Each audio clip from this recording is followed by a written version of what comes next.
tahu nggak, saya kemarin sering beberapa kali saya suka termenung di sana karena ada peristiwa yang paling mengharu biru saya. Di depan Sungai Didam itu ada sungai kan ya, dan sungai deras. Di sana saya hampir mati tenggelam. Ya.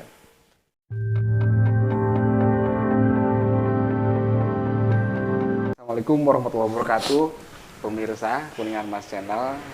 Kita lanjut lagi nih podcast. Kali ini kita sama Bapak Sekda, Bapak Dr. Haji Dian Rahmat Yanuar. Jadi kali ini saya sengaja mengundang Pak Sekda untuk menantang catur. Konon katanya Pak Sekda caturnya itu jago sekali. Jadi kita Jago tantang. kalah.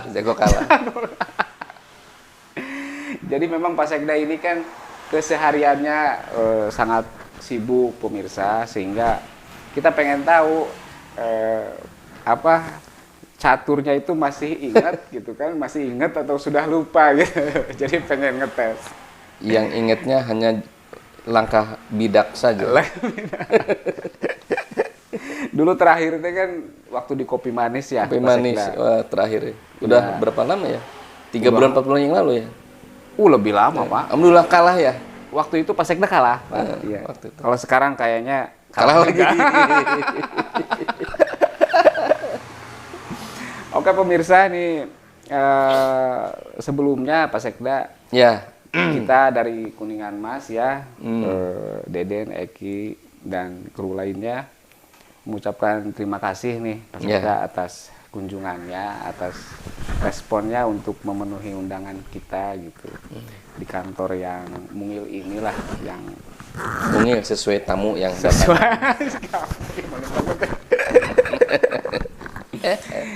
Jadi pemirsa, kita gaya baru lah, kita bincang-bincang sambil catur. Nanti caturnya Pak Sekda mah sudah terbiasa sih, jadi konsentrasinya bisa ini sambil ngobrol gitu. Jadi biar kalau kalah itu ada alasan Pak. Oke Pak Sekda, yang putih dulu ya. Boleh ya, putih dulu ya. Yang putih dulu. Iya. Bentar dulu Pak, ini rajanya salah Pak. Oh salah, tuh. Tuker. Yang masang juga tuker loh. Nah, Itu juga salah tadi tuh. iya tadi ketuker. Udah.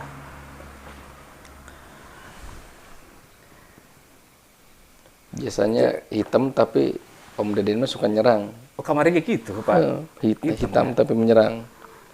Agresif, Kebiasaan meureun Pak, nyerang bae. menyerang baik. Striker lah. Striker Bapak Deden. Tiga pawabuknya Pak.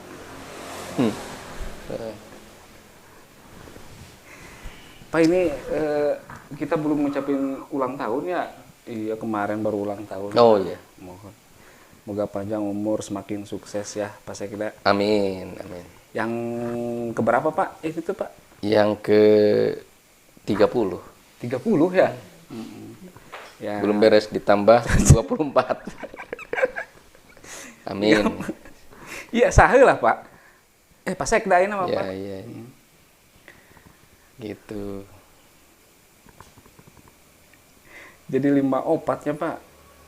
54. Tidak terasa umur sudah di atas 50 tahun. Tapi dah masih iya Pak Sekda mah. Ya, masih tua.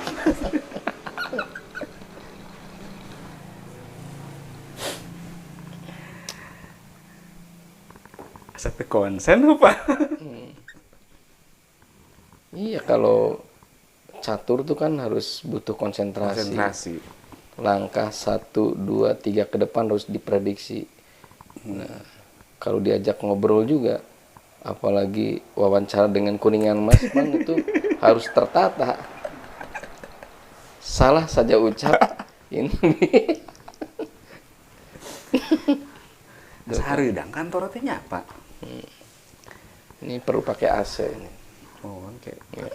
Ya, kalau tidak ada AC kipas. Kalau tidak ada kipas ya hihid itu. Akhirnya sahareun Pak. Kita ya.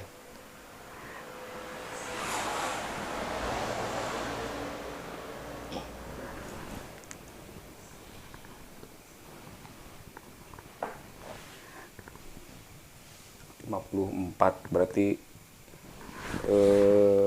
ini Pak di sebagai abdi negara sudah berapa puluh tahun berarti Pak? Saya masuk pegawai negeri itu 93. 93. Sekarang 2022. Berarti tinggal hitung berapa tuh? 23 berapa? Lupa. 29 ya. 29 tahun. Itu langsung di Kuningan ya Pak 93 tuh? Enggak. Oh, di luar dulu ya Pak? Di luar. Kalau hitungan saya sudah 5 kabupaten.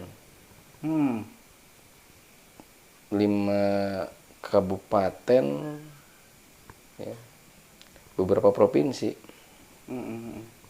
Ya kan, yang pertama saya di Depsos di Salemba. Tempatkan ke Kabupaten Cirebon. Itu awal PNS ya? Salemba, kementerian, saya orang Depsos, saya orang NIP 17. Nah, tempatkan di Salemba, terus masuk ke PSK, bukan pekerja seks komersil. Oh, bukan ya. Petugas sosial kecamatan. Oh, ya. PSK ditempatkan di Cirebon. Ya. Tahun 93-94. Petugas sosial Kecamatan Beber. Terus pindah lagi di perbatasan di Arjawinangun. Pindah lagi, promosi jadi PSK merangkap manajer Lokabina Karya di Kabupaten Cirebon di Kecamatan Losari. Perbatasan. Mengelola semacam UPTD lah, khusus melatih orang-orang yang disabilitas, penyandang cacat. Kita latih, beri keterampilan. Di sana ya kurang lebih 6 tahun, 5 tahun sampai 89. Ya kita melakukan pembenahan di sana. Saya ditarik ke provinsi. Jadi staf Binram, Bina Program di Kanwil Depsos. 1 tahun berselang, entah kenapa waktu itu masih muda, saya dipromosikan jadi Kasubag TU di Garut. Oh, pernah ke Garut? Di Garut. Lemburna Agus? Waduh.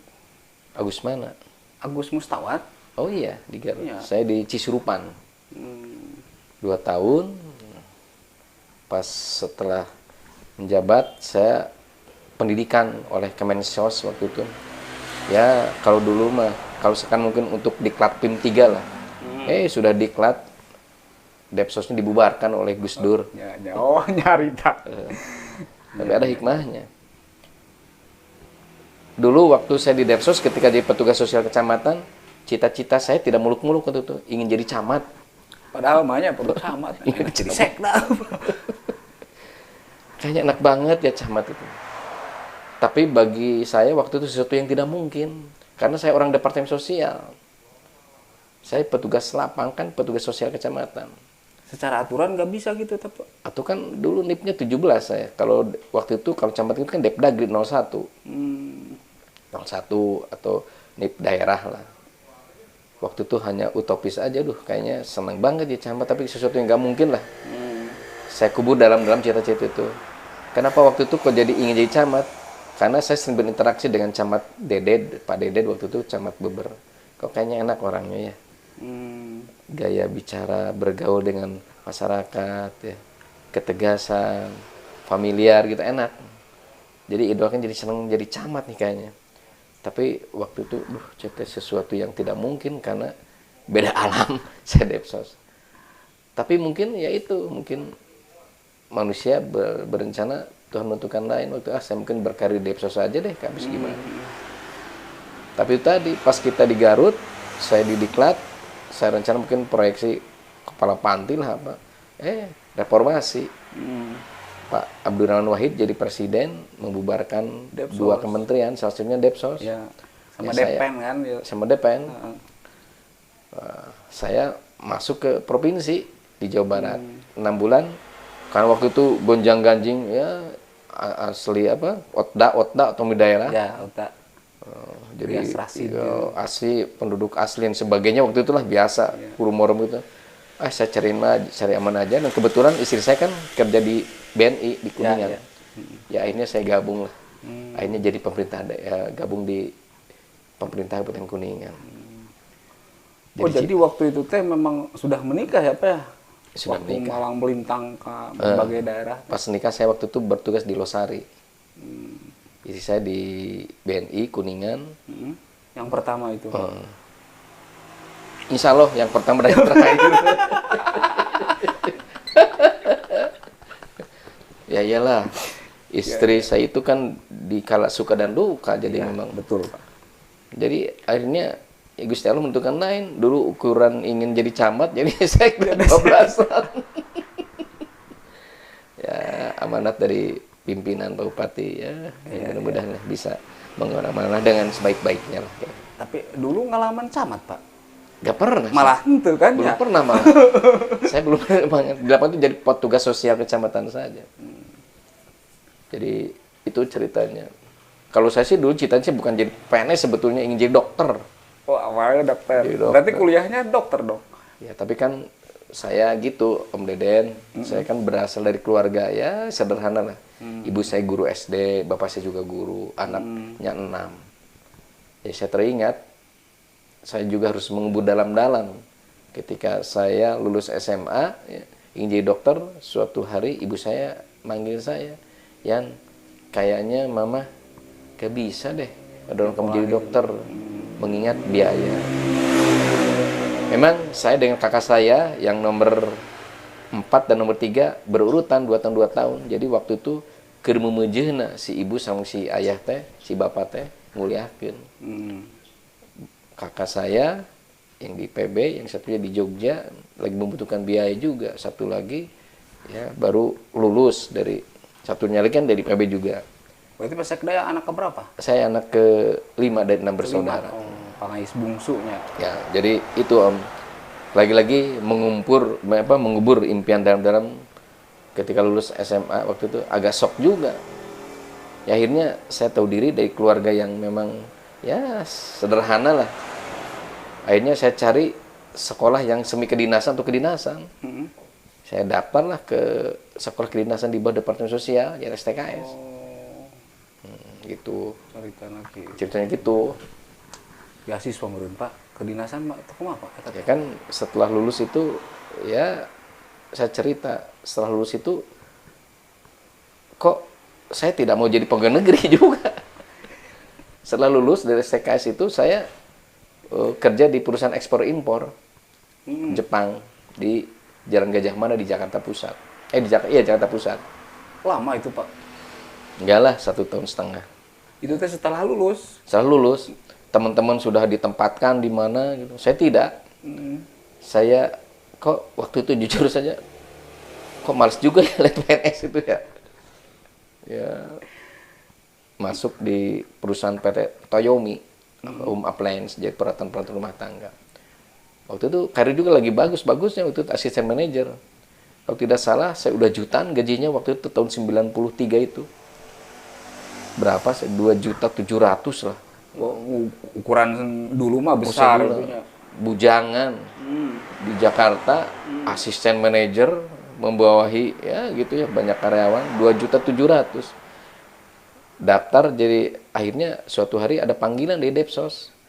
Dipanggil untuk ketiga kalinya, kalau tidak daftar, saya dicoret selamanya jadi PNS. Saya waktu itu suatu malam setelah sholat tahajud nelpon ke almarhum ibu saya, ibu, ini gimana Bu? Di perusahaannya kamu gimana ya? Kayaknya prospek deh. Saya akan dipromosikan mungkin bulan-bulan depan untuk pegang area Bandung. Tapi ini ada panggilan dari Depsos. Ibu saya bilang, ya terserah kamu aja. Tapi ibu saya menyarankan, kamu sebaiknya PNS aja penerus bapakmu, ibu. Saya berpikir lagi, ya mungkin kelebat kok saya ngimpi jadi pakai baju coklat ya. Akhirnya saya ambil lah. Saya daftar ke Kementerian Sosial untuk mengambil form untuk mengisi. Alhamdulillah gajinya dari 2.780.000 rupiah. Jauh-jauh tinggal. CPNS itu ratusan ribu Pak. 80.000 rupiah tahun 9 saya ingat. Kaget juga dari gaji juta-juta. Untungnya teh masih bujangan waktu itu ya Pak. Untung masih bujangan. Nah gitu ditempatkan ya tadi. Tadinya mau di Nusa Tenggara Timur. Kan kawan-kawan saya banyak di Pemda tuh jebolan dari ada yang di Nusa Tenggara Barat, ada di Kalimantan. Nah, lobby-lobby gitulah akhirnya gitu kita akhirnya ditempatkan di Kabupaten Cirebon. Pas nerima gaji pertama garuk-garuk kepala 80.000 rupiah dari 2.700.000. Nah itulah itu. Tapi karena memang amanat di Ibu sepuh ya. Sepuh. Memang orang tua PNS Pak. Ya, ibu saya guru SD.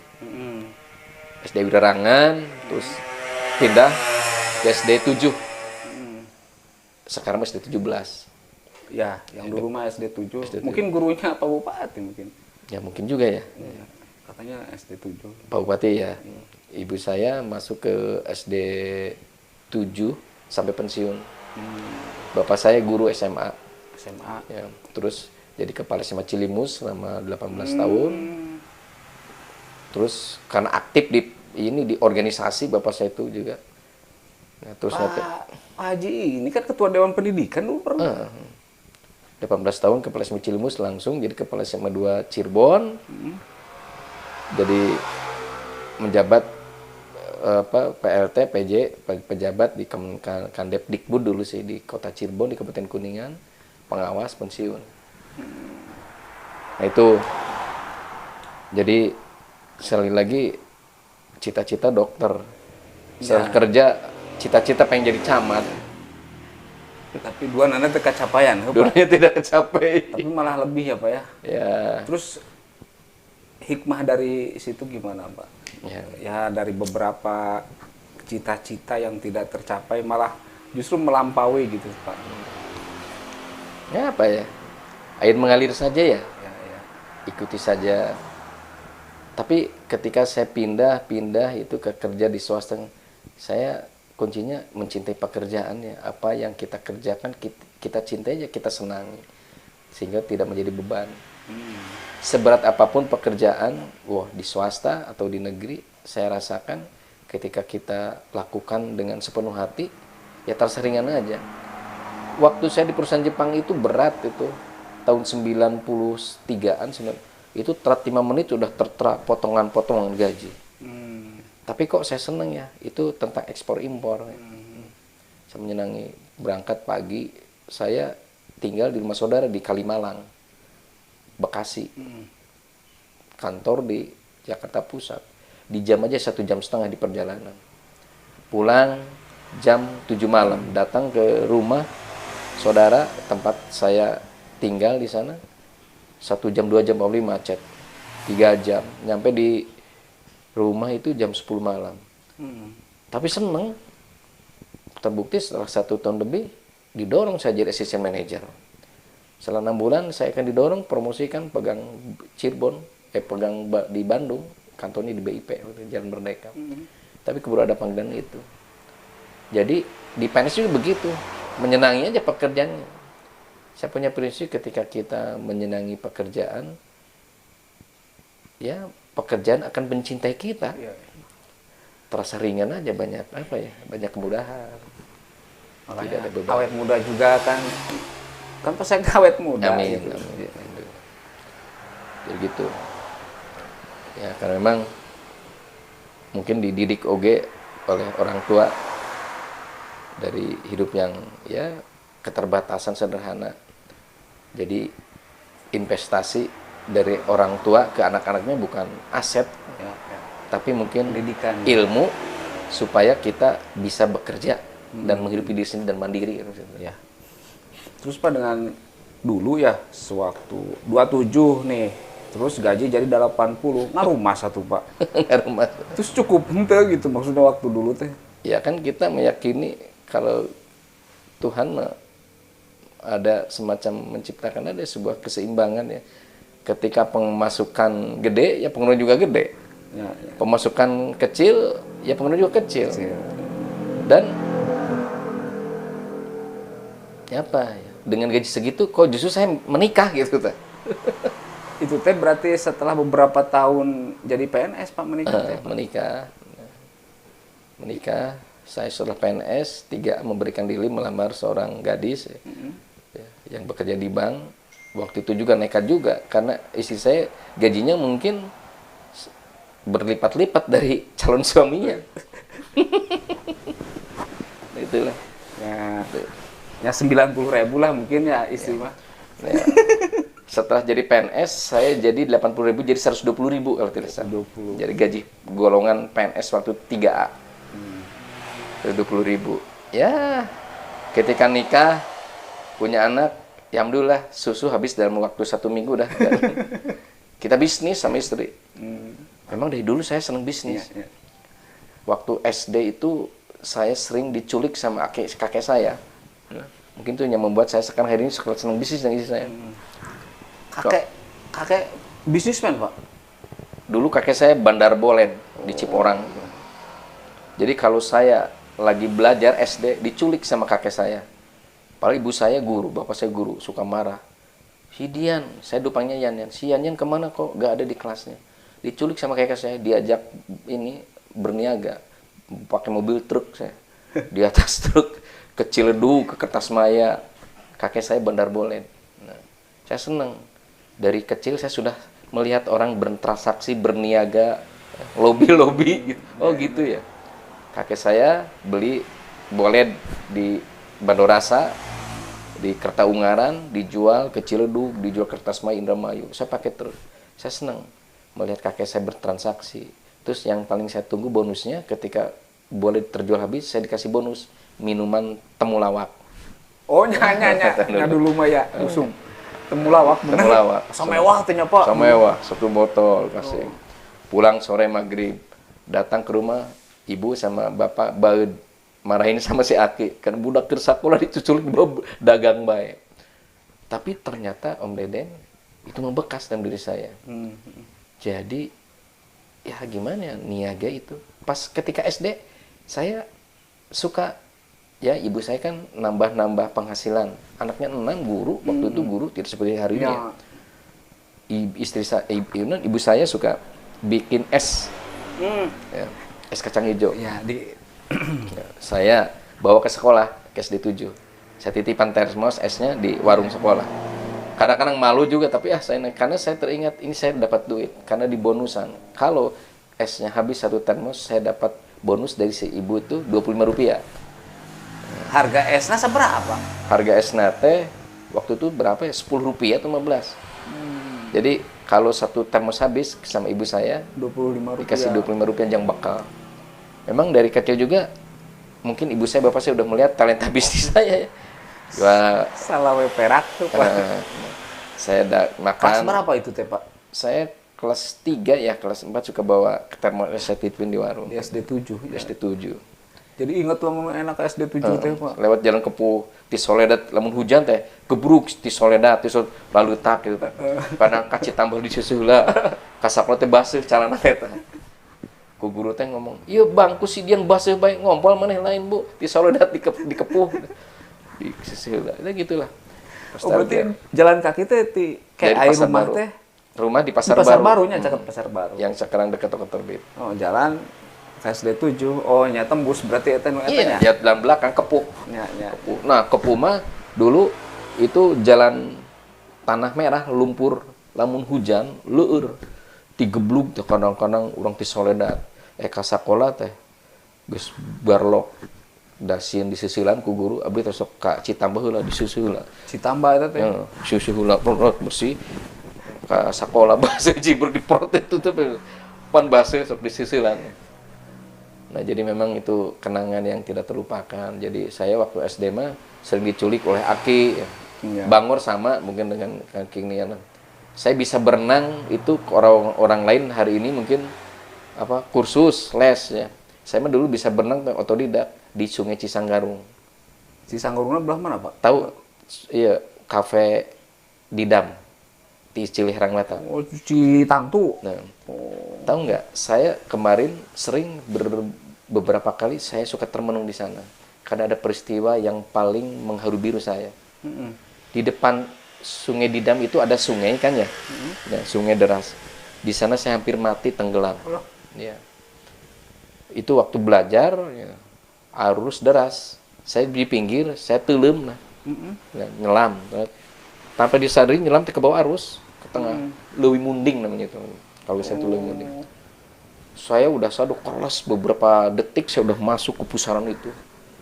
Saya tolong udah gak tahan. Saya dengar tenggelam, kakak saya teriak, si ini yang tenggelam, gak ada yang berani. Kan waktu itu masih anak-anak semua, SD lah kelas 3. Banyak kan waktu itu? Banyak kan, ada mungkin 9 orang anak-anak di Lembur B di Komplek Pasar Baru. Wah, saya mungkin udah ini. Kakak saya kedenger udah nangis-nangis, teriak-teriak, gak ada yang berani nolong. Pas detiknya terakhir, kejubrus. Ada yang nolong, 2 orang. Saya sampai udah mau mati, saya nyakit aja dekan ini. Keluar, nangis, saya gitu, udah hampir membiru saya, kata itu. Yang nolongnya tuh kakaknya si Didin ya, Didin Pasar Baru. Itu. Jadi sampai hari ini saya dengan keluarga itu, saya jujur saja ada hutang budi karena hutang nyawa. Kalau gak itu saya udah gak ada. Sekarang saya gak bisa main catur sama Deden gitu. Nah itu jadi Bandung waktu itu saya tuh jadi berenang, kadang tanpa sama orang tua, ya biasalah. Tapi dulu bisa berenang. Saya ingin bisa renang seperti orang lain, gimana caranya? Yaitu di sungai, yaitu, tapi tidak membuat kapok. Akhirnya saya bisa berenang. Kastilunya Pak, itu teh Pak. Sampai hari ini Om Deden kalau saya ke kafe itu, tanya ke istri saya sudah paham. Saya suka merenung setengah jam, di sana ngopi, diem aja. Terus turun ke sungai itu diem, terpaku. Itu mungkin 49-48 tahun yang lalu di sana. Tragedi. Itu teh nuju banjir apa kumaha Pak? Udah biasa. Biasa. Cuman tidak kelihatan kan di pinggir itu air biasa, tapi kalau kita nyelam terus kageser ke tengah. Mau busuk kelubuk-kelubuk. Belum bisa berenang waktu itu. Cuma baru bisa teuleum bae. Kakak saya udah teriak-teriak. Kakak saya waktu paling kelas 6 SD, nangis, gak ada yang nolong. Yang lain kan baru pada belajar semua. Iya. Untung waktu itu ya si ada yang sudah Ade dewasa, itu, kakaknya Pak Didin itu, cubrus. Padahal dia juga baru bisa berenang. Angkot narik dulu.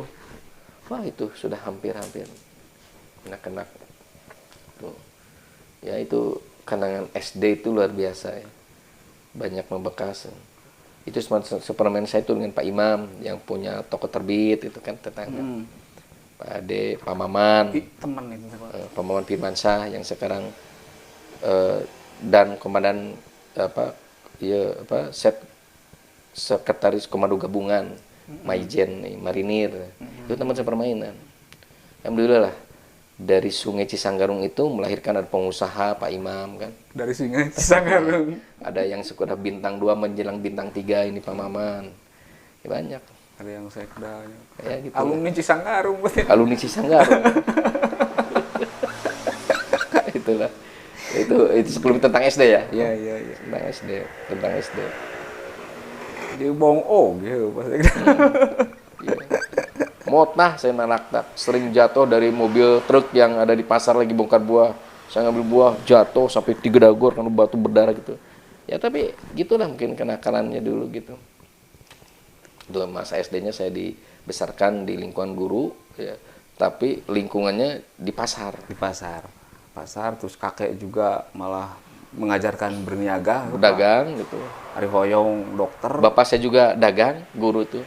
Karena waktu ya. itu kan untuk menambah kehidupan keluarga, bapak saya itu suka kasihan juga ya, pulang sekolah itu kreditkan kacamata, jaket, tas, masukkan ke sekolah-sekolah, ke para bendahara. Ini untuk nyambung hidup. Karena mungkin dulu kesejahteraannya beda dengan sekarang. Beda. Ya. Bapak saya tuh kadang jualan apa saja. Mungkin turun dari kakeknya, dari bapaknya. Ibu saya kalau sudah beres ngajar ngedit-ngeditin alat-alat rumah tangga kayak panci, alat-alat masak. Dan gitu-gitu terus dari waktu ke waktu untuk membayi anaknya yang 6. Kalau dulu Pak, kalau boleh tahu, kenapa ingin jadi dokter Pak? Ya kan itu mungkin dari job bisnis enak juga ya dokter. Setiap ngomong nyuntik, bapak saya bayar. Saya bilang, ini kayaknya enak nih, nggak pernah kekurangan uang. Tiap hari kita dapat duit mulu. Saya bilang enak juga nih kayak dokter. Nah, sebenarnya itu saya ingin jadi dokter. Nenek saya, abah saya, waktu itu kan masih ada ya. Sok jadi dokter kayak abah dibayar doakan usaha bolehna sing payu. Tapi itu tadi pas saya SMA kelas 2, kakek saya meninggal. Kelas 2. Ya, jadi ya saya tidak berharap banyak aja. Pas kelas 3 ibu saya bilang udahlah. Jadi ini makanya ketika anak saya sekarang dokter ya mungkin tertebus. Dokter semua apa? Iya, dokter jadi tertebus. Jadi cita-cita saya yang dulu yang terkubur yang diteruskan sama anak saya. Cita-cita terpendam. Iya, itu SD. SMP-nya saya di SMP 1 Om Deden. Kuningan Pak. SMP Kuningan. Makanya saya sampaikan tadi sekarang kan kayaknya kalau anak sekolah tuh saya sekarang dipikir-pikir heran juga ya, jarang lihat anak-anak sekolah dari rumah tuh jalan kaki nyusuri trotoar gitu ya. Ke sekolah rata-rata pakai angkot ya, pakai motor. Dulu kan saya gitu dari Pasar Baru ke. Tidak terlalu jauh sih, tapi ya senang.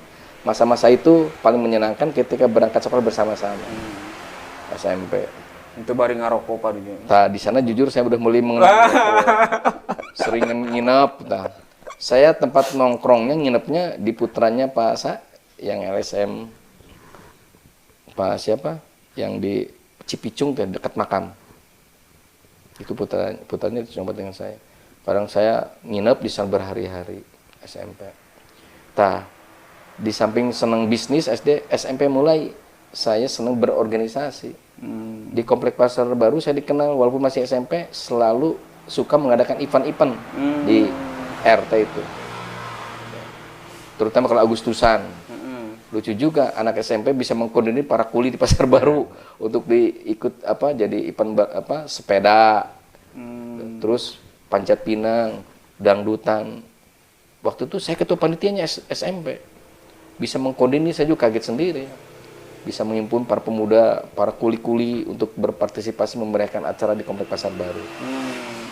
Nah ini mulai senang saya di SMP itu belajar berorganisasi. Di OSIS juga Pak? Iya gitu.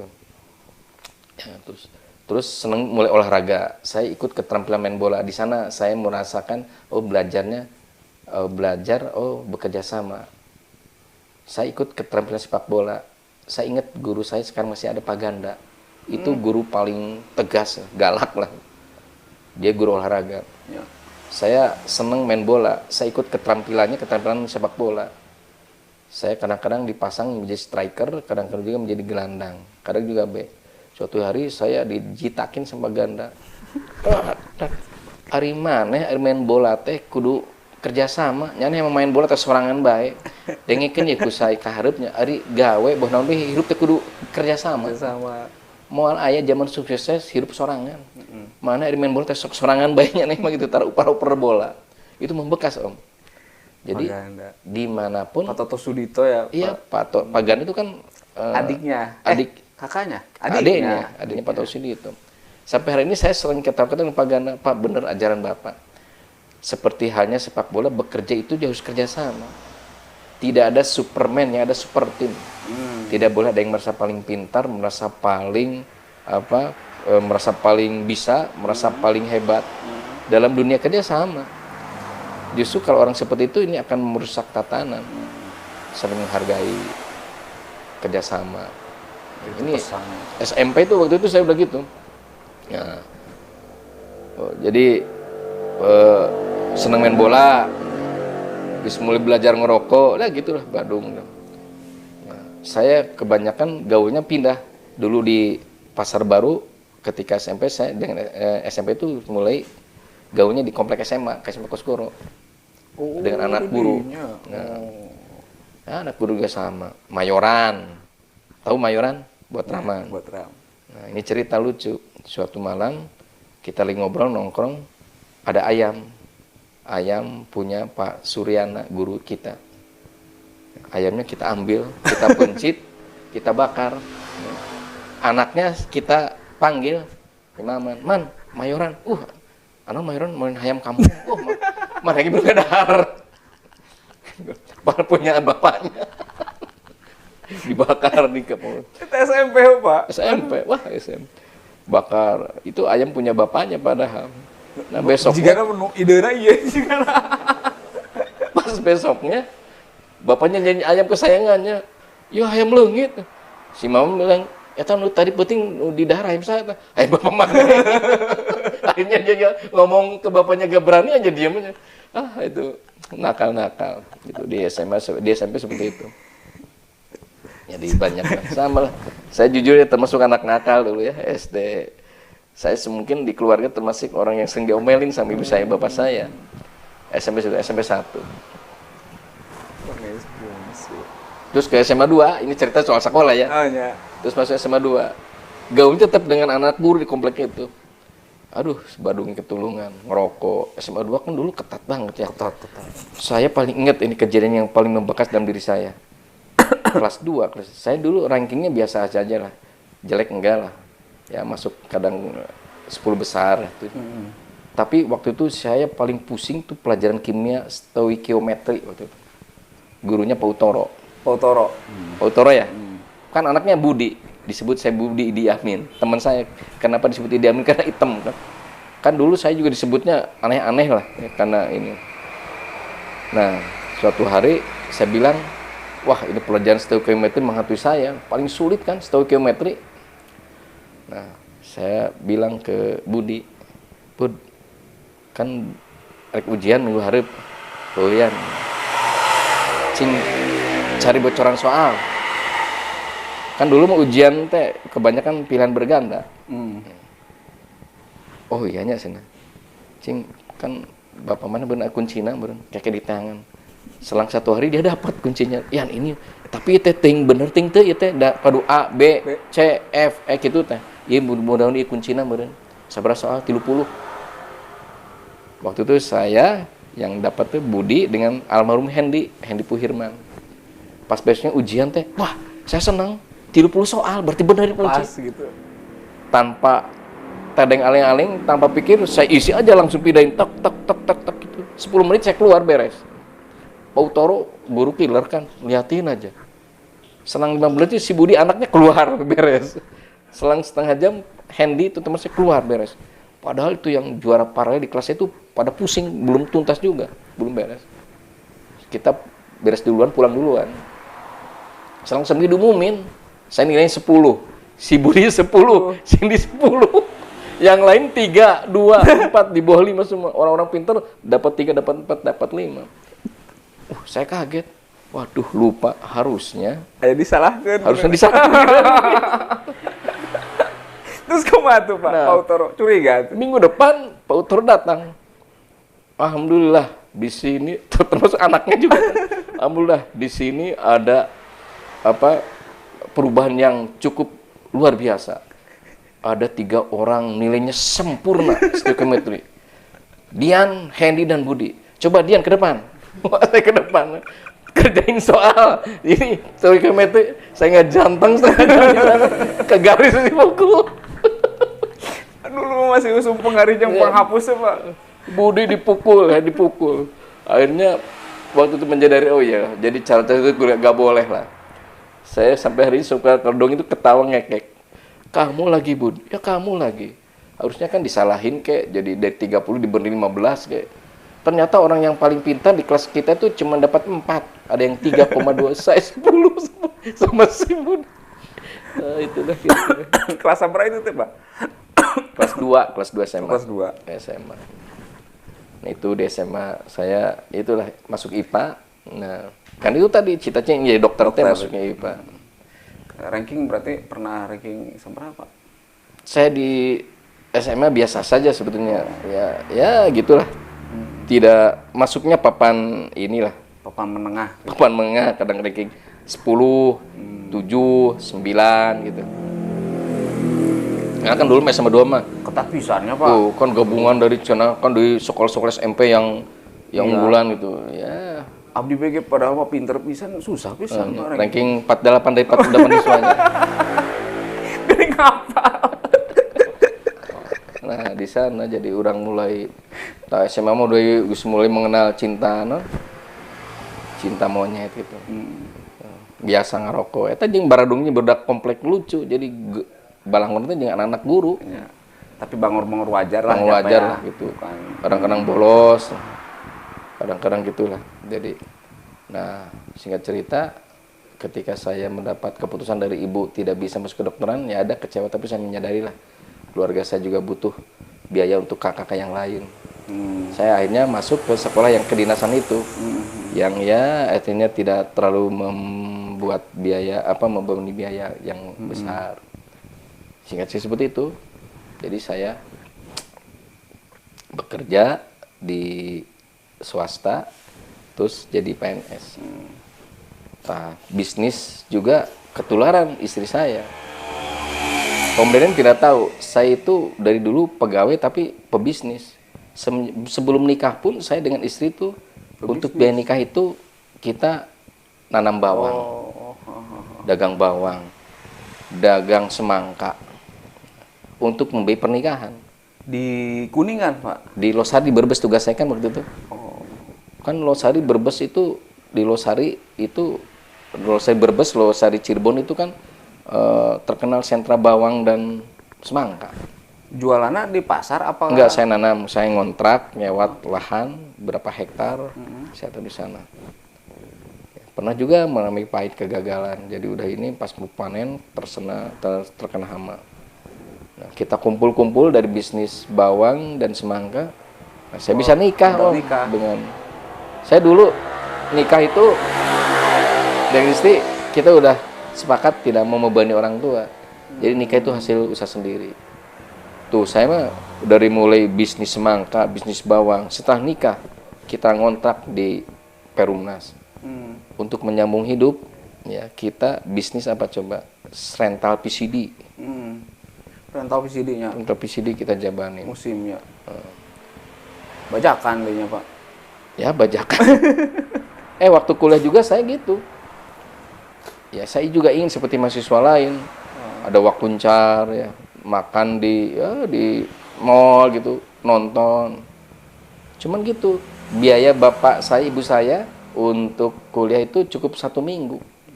Saya ingat dikasih 60.000 per bulan. Nah, jadi jurus saya waktu itu setelah seminggu habis, saya ambil ransel. Saya keliling, tidur di Imam Terbit, dia kuliah waktu di STIB. Iya. Dia punya rumah kan. Ya, isinya perbaikan gigi, nongkrong seminggu di sana, makan. Sudah agak malu, terlalu kelamaan, pindah lagi ke sobat saya orang Bandung gitu aja. Tanggal muda masuk lagi ke kosan. Gitu. Nomaden. Udah pada tahu lah. Makanya teman-teman kos saya, si Dian mah kalau dari pertengahan bulan gak ada di kosan. Punya rumah kayaknya bukan, rumah temen. Gantapani, kadang ke Jalan Banteng, Buah Batu. Saya di sana seminggu 2 minggu. Kebetulan teman saya Eko ini, bapaknya ya seorang perwira dan neneknya sangat sayang sama saya. Jadi kalau makan apa konten sama dia. Itu jadi memang tahu untuk supaya sama dengan mahasiswa kebanyakan normal, saya ingin punya sepatu kicker gimana? Saya jualan kambing, ambil kambingnya dari Garut. Apalagi kalau pas hari Idul Adha itu saya sering jualan kambing di depan Masjid Istiqomah. Itu tuh waktu masih kuliah, Pak? Kuliah. Saya ingin kan punya sepatu kicker dulu kan kicker. Gagah. Apalagi sepatu lupa merek. Ya kan kalau nama mahasiswa gengsi sepatu itu. Ya saya sadar diri bapak saya, ibu saya dari mana beli kicker yang ratus ribu waktu itu, 10.000 ya mungkin waktu itu. Ya saya bisnis dagang kambing. Terus waktu mau korban maksudnya, Pak? Korban, tapi di luar momen Idul Adha juga kita ngedin sepatu, sendal. Ya kebelilah sepatu, kadang punya jaket kulit, ya gitulah. Seperti halnya hidup normal para mahasiswa Bandungan lah gitulah gitu. Ya. Jadi gitu Om. Jadi memang dari SD, SMP, SMA, kuliah sampai nikah sampai hari ini bisnis jiwa entrepreneur jujur tidak pernah lepas dari saya. Kan itu didikan si Aki itu yang saya pengen tadi ketika saya SD diculik, milu di nutruk, berhari-hari dagang bolet. Bukan berarti tiap bulan tuh pasti saya diajak. Ada waktunya saya diculik. Dan saya juga senang. Berarti sampai sekarang juga ya Pak ya? Tapi bagi waktunya kumaha Pak? Iya. Ya kan sekarang istri sudah keluar dari BNI. Oh, ya. Yang ya kan gitu bisnisnya kemarin dari setelah nikah bisnis PCD, gulung tikar, apalagi rumah makan Padang, Bukit Tinggi Raya. Udah laku, udah bagus prospeknya. Kokinya pulang ke Padang waktu ada gempa, ibunya meninggal, gak balik lagi. Kokinya kelimpungan gak ada. Istri saya ngedidik, karena istri saya juga mungkin kalau masakan Padang kan kurang ahli. Ngedidik bisa, tapi selang 2 bulan tutup karena kokinya agak enak. Ganti masakan Sunda, gulung tikar, dagang bakso, Cak Eko, jualan bakso saya ini.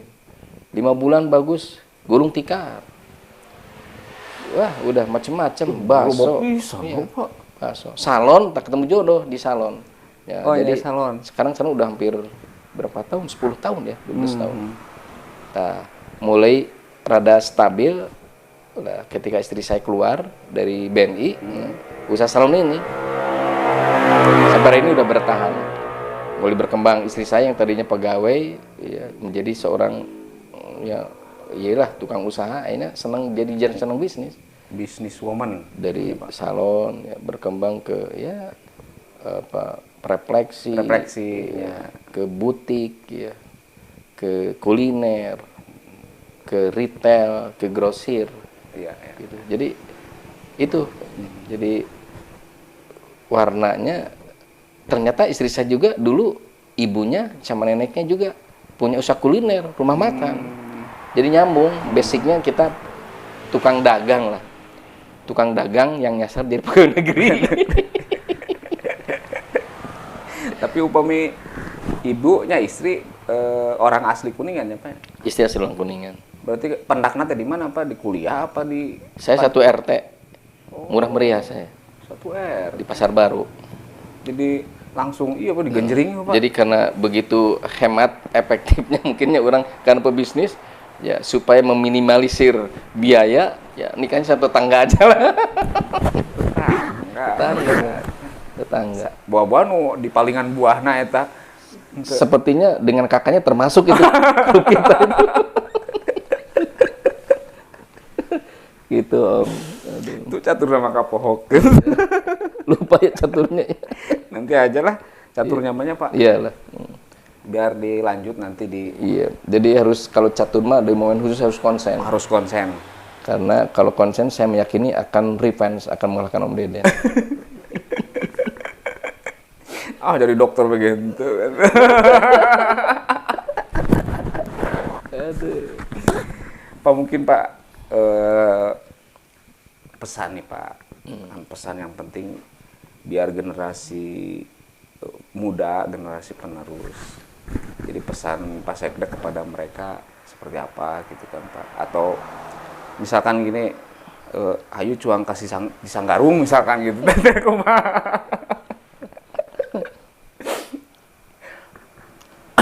Kalau saya kan begini, ketika ada sebuah keinginan itu sesuatu tuh harus dilaksanakan sepenuh hati, harus maksimal.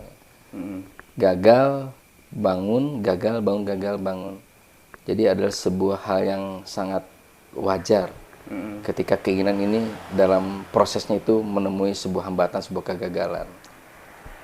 Kan saya pernah membaca ya, tunjukkan pada saya orang yang berhasil punya 100 kegagalan. Dan saya yakin itu bukan orang yang berhasil. Orang yang berhasil adalah orang yang telah melampaui ribuan kegagalan, keputusasaan. Tidak ada nahkoda yang hebat ketika dia telah melampaui ratusan badai. Kan gitu. Atau mutiara akan bernilai ketika ditempa dengan berbagai itu ya. Itu analoginya. Kehidupan juga sama Om. Jadi untuk mencapai keinginan, cita-cita itu tidak semudah membalikan telapak tangan. Ada sebuah pengalaman, ada sebuah dinamika yang begitu luar biasa. Kadang-kadang kalau kita tidak kuat, itu kita akan patah arang dan putus asa. Nah ini yang saya lihat di beberapa kawan generasi muda, banyak yang sepertinya kalau saya analogikan sebuah analogi sebagai buah strawberry. Warnanya merah, ranum, ya. Sepertinya manis, Tapi ketika kita cecap itu rasanya masem. Ketika digores mudah terluka. Nah ini tampilan itu mencerminkan bahwa kita itu inginnya yang serba indah, tapi tidak mau mengalami proses yang itu. Ya. Prosesnya. Ya, saya sering menyampaikan generasi kita itu generasi strawberry banyakannya. Ingin potong kompas saja, ingin cepat berhasil, tapi tidak pernah melewati fase tahapan-tahapan yang ini. Saya kira itu cukup penting karena untuk membentuk watak, membentuk karakter bagi saya seperti itu. Makanya tadi sering saya nyatakan banyak generasi strawberry nampaknya ranum. Hari ini kan anak-anak muda kita pintar bercakap, pintar mengartikulasikan gagasan ide, ya, pintar segala. Tapi dia tuh rapuh, mudah putus asa, tidak tahan benturan, tidak tahan ketika menghadapi sebuah persoalan, balik kanan dan lari dari kenyataan. Nah gitu. Jadi itu tadi kadang-kadang manusia kreatif, manusia tangguh itu memang berasal dari keterbatasan, ketiadaan. Itu banyak hal yang, tapi tidak semuanya, banyak tuh orang yang seperti itu, tapi kebanyakan orang-orang yang telah berpuluh-puluh kali kegagalan berasal dari ketiadaan, keterbatasan. Biasanya akan tangguh menghadapi ini. Jadi ya keinginan, cita-cita itu harus gigih, harus dicapai dengan segala pengorbanan. Tidak semudah membalikkan telapak tangan. Bukan berarti saya sudah berhasil, enggak lah. Saya juga masih banyak hal yang seperti menata. Iya. Ya. Jadi camat begitu kan Pak? Ya, berarti kan teh sukses. Iya. Lucu juga cita-cita camat. Waktu saya kadis di kepala Bapeda ketemu dengan Pak Camat itu. Yan, kepala Bapeda Tasik mana bisa. Lalu yang saya bisa berupa camat. lucu ceritanya gitu. Aduh. Oke lah, Pak Sekda. Pengalamannya sangat menarik lah Pak. Banyak ibroh, banyak ibroh yang kita bisa ambil. Dan mungkin pemirsa juga banyak mengambil inspirasi dari cerita-cerita Pak Sekda. Menawi untuk kali ini,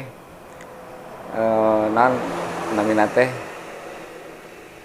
bisa nanti dilanjut untuk podcast berikutnya Pak, yang mungkin ada yang lebih menarik atau ada persoalan-persoalan pemerintahan mungkin Pak yang perlu disampaikan, perlu didiskusikan ya Pak ya. Untuk sekarang mah ya alhamdulillah kita juga sangat senang, berterima kasih atas kehadiran Pak Sekda di kantor kami Pak. Ya terima kasih Om Den. Ya mudah-mudahan Kuningan Mas semakin maju berkembang, ya, mampu menyajikan informasi yang berimbang, ya, mencerdaskan. Saya lihat selama ini Kuningan Mas sudah cukup baik ya, menyampaikan informasi-informasi yang bersifat informatif. Ya, edukatif. Cuma itu jadi koreksinya Pak. Ya. Iya barangkali ada koreksinya. Ya, gitu tadi saya sampaikan. Oh ya. Jadi itu kadang-kadang kalau beritanya jadi gini Om. Berita itu jangan menyampaikan hasil opini si wartawan sendiri. Oh, ya. Ya.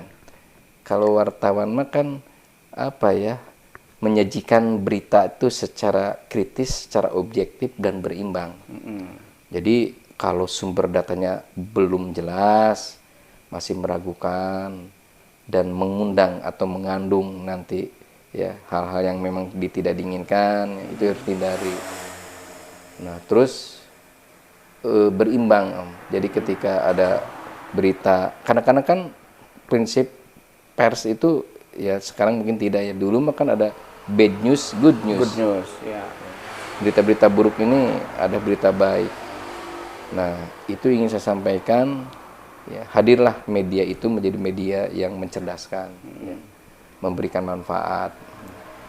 Karena bagaimanapun juga pemerintah daerah, ya, ini memandang teman pers ini sebagai mitra, sebagai kekuatan yang tidak bisa dinisbikan. Sering mendengar Om Deden ya, penyiaran pemerintahan itu menggunakan konsep pentahelix misalnya. Ya. Bagaimana penyiaran pemerintahan akan berhasil apabila ada kolaborasi yang baik antara kaum akademis, swasta, komunitas, government, dan media. Nah, ini salah satunya media dituntut untuk bisa memposisikan diri sebagai mitra yang seimbang, equal partnership. Dengan apa? Itu memberikan hal yang bersifat objektif, kritiknya kritik solutif yang bersifat membangun. Dan itu ketika penyajian juga harus berimbang dari sumber info atau data yang jelas dan sebagainya. Kan sekarang masyarakat juga sudah semakin cerdas. Mana yang berita yang bersifat tendensius, mana berita yang hoax, berita pun tentang titipan dan sebagainya. Sudah kebaca sebetulnya. Tapi alhamdulillah selama ini saya lihat Kuningan Mas sudah mampu memberikan warna tersendiri, singkat, padat, lugas lah. Lugas, itu ya.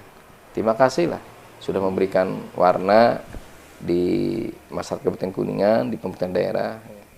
Ya, mudah-mudahan Om Deden dengan kru di sini tetap bisa diberikan kesehatan, kemudahan melanjutkan usahanya dan terus bisa bermitra dengan baik dengan pemerintah daerah.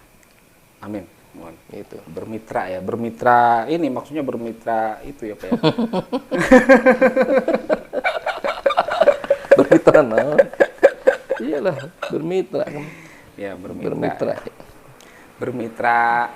Nah, sih istilahnya teh mitra pentahelix. Ya, pentahelix. Saya tidak tahu arahnya kemana ya Om Den. Equal partnership, partner yang seimbang, yang berimbang. Yang seimbang. Ya. Berikan masukan-masukan, benar kan bagus, solutif. Ada info ini gini pagi ini. Tidak hanya mengkritik tapi tidak ada solusi. Ya. Ya kita juga berterima kasih lah khususnya ke Pak Sekda untuk Pundungan gitunya Pak ya. Biarpun ini dikritik gitu. Sekak Pak eta Pak. Tah, sekak Pak.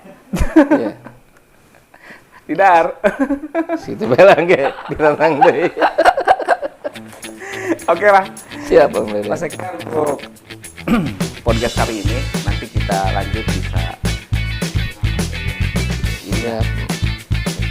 Dan itu pemirsa sekali lagi terima kasih atas kehadirannya. Sama-sama Om Deden.